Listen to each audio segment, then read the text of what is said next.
Hey guys, Eric Sargent, General Manager at Ed Martin Toyota in Noblesville, Indiana, and I want to take a minute and show you a 2021 Land Cruiser custom build. Walk with me around. From the beginning, we got a chrome delete. Instead of doing your typical black or color matched, we ended up doing kind of a gray titanium color in satin finish to match up to the Icon Rebound wheels. So this is the stock color on the Icon Rebounds. We color match that to blend in with the lower fog surrounds, the grille, the headlamp wings, and coincidentally kind of matches the Factory 55 fairlead and Ultrahook as well. One thing that I want to mention here on the grille, when we painted it, we let the paint cure for 6 weeks, and then we applied a layer of XPEL Stealth paint protection film to protect it against rock chips and bugs, etc. Add just another layer of protection over the paint itself. That's on the entire front grille, and then it's also on the lower fog surrounds.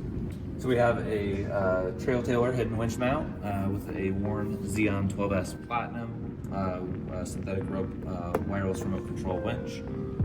Right here, we have it finished off with a Factory 55 fairlead and the Ultrahook.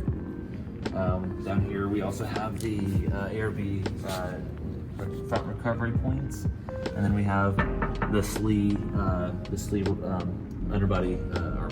Kind of moving off to the side here, we transitioned back out of that titanium finish and then back to color match. So we deleted the chrome on the lower door holdings and painted those 070 Blizzard Pearl to match the car. And then as we transition back to the rear of the vehicle, we go back to that titanium color to match the wheels up front. V8 delete back here, and then black on the Toyota emblem. Suspension-wise, we have an old Man Emu BP-51 suspension with SBC upper control arms, set at 2 inches.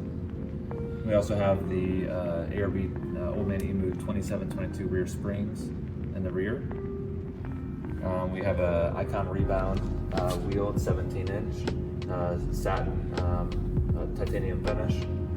Sitting on a set of Cooper Discovery ST Max tires, 285/70/17.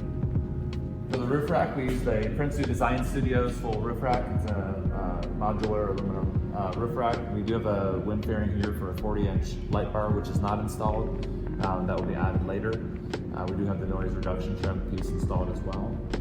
So to come back to the rear, we have pre-wired for the light bar install, so it's a plug and play install itself. We have a Deutsch connector that's just zip tied to the Prinsu roof rack. I'll go ahead and open the hatchback and show you how the wiring is ran through the back. As you can see, it's ran through a double wire loom right here underneath of the hatchback, heat shrinked on both sides, and then also ran through this factory grommet, which you can kind of see. This is how it comes stock. So we're using that same grommet right here. The wires are ran through here, inside the hatchback, down through this grommet, this factory grommet, underneath inside the roof, and then down the headliner back to the battery and the switches. So on the inside, we have a third row delete. We have 2 ARB Summit drawers. They're about 11 inches tall. We have dual roller tops.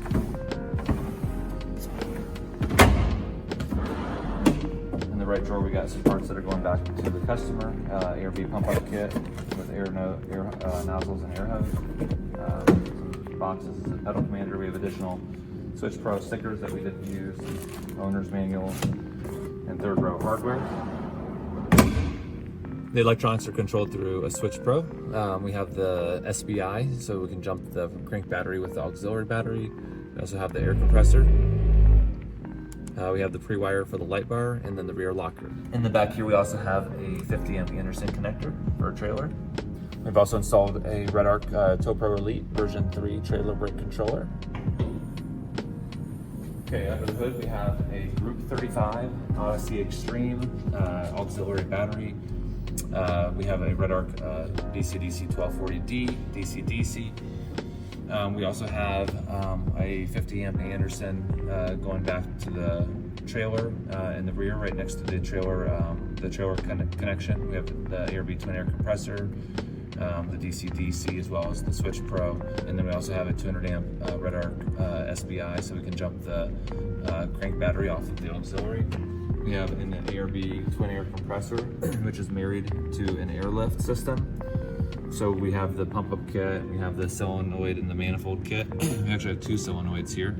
So we have one solenoid that's electronically connecting air to the helper bags, and then we also have another solenoid that's independently letting air go to the rear locker without them having to work in conjunction with each other. Let me take a second and show you how the airlift actually works. This is your airlift remote control. Kind of a visor clip-on style remote control with a battery indicator. It's going to automatically recognize the PSI and the airbags. We're going to go ahead and press it up to anything from like 5 to 75 is the appropriate PSI. Set it where you want.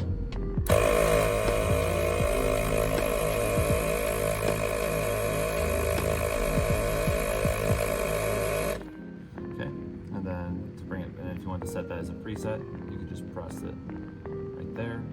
It's going to save it as a preset. To set it down, to bleed out some of the air in the bags. I'm just going to bring it down to 20 or whatever, 18.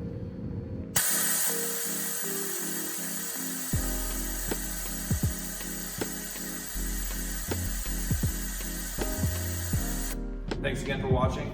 If you liked the video, please hit thumbs up and subscribe.